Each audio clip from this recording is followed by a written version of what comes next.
Okay, students, let's begin singing at measure 15.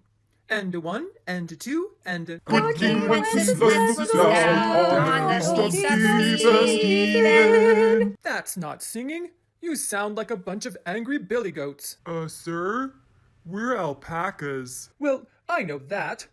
Oh, bother. What I'm trying to say is you're not singing the correct notes. But I've never read a score before.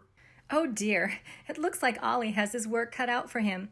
You know, if you're new to choir, it's understandable that you might not know how to read a score. So today, in Music Lessons with Mrs. Morris, we are going to learn to do just that. So let's get started.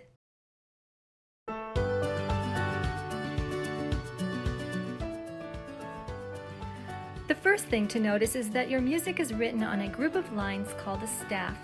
Now, there can be a variety of musical staffs in a score depending on the type of music you are reading. For example, sometimes music is placed on what is called a grand staff, where the soprano and alto sing on the top line, the treble clef, and the tenors and basses sing on the bottom line, known as the bass clef. Here's how it works. Sopranos, you will, in most cases, read the top notes, and the altos will read the bottom notes on the treble clef. Tenors and basses, these rules apply to you as well, only you will be reading the bass clef, with the tenors singing on the top notes. You may also see an additional grand staff connected below. These are the notes that the piano would play. When all these staves are hooked together, we call it a system. As you read your score, you will see that it is read from left to right.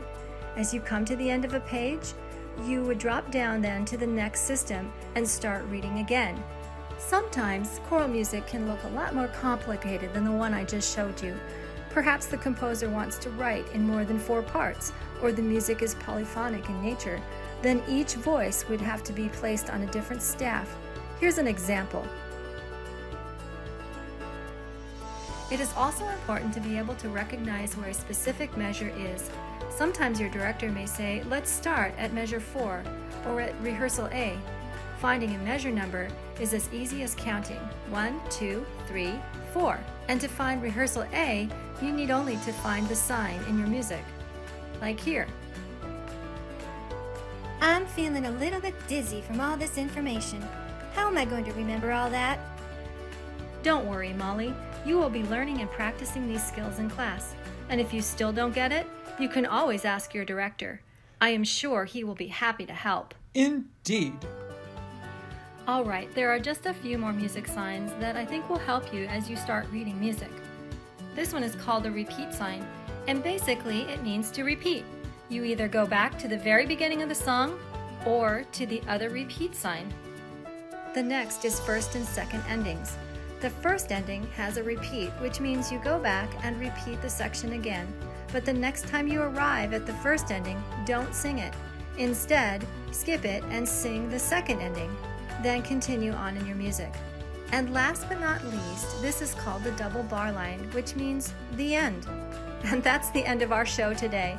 There's so much more I could teach you, but I'll save it for another show. In fact, next time on Music with Mrs. Morris, we will be learning how to read rhythms. Hope to see you again. Well, students, I hope you've listened and learned how to read your scores. Now let's begin again. And 1, and 2, and... Don't forget to subscribe to our channel. Yay!